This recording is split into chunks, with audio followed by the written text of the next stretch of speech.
حب يافع. قصة عشق بدأت هنا في مقهى ليال. ميشيل ذات 23 عاماً كانت هنا مع أصدقائها، بينما كان فايدل ذو 24 يعمل في المقهى. بدأ بالمواعدة، وكانا يتوقفان بدراجة فايدل للنظر إلى سماء هيوستن. عندها خطرت ببال فايدل فكرة: لم لا أتوقف عدة دقائق في الشارع لطلب يدها هناك؟ على الشارع السريع، خطوة خطرة لكنها تستحق القيام بها كما قال فايدل. وفعلاً قام الشاب بذلك، طلباً من حبيبته الاستعداد للخروج دون إخبارها بما يخطط له، بينما قام أصدقاء فايدل باللحاق بهما خفية. وقام بعدها بالتقدم لطلب يدها وسط صدمة حبيبته التي استغرقت وقتاً لإدراك ما يحدث قبل أن توافق أخيراً على الزواج به.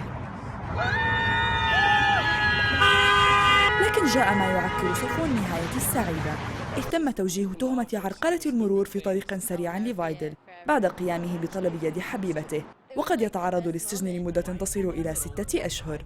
في حين اعتذر فايدل عما قام به، مؤكداً أنه أراد مجرد القيام بأمر مختلف ولم يقصد التسبب بالمشاكل لأي شخص.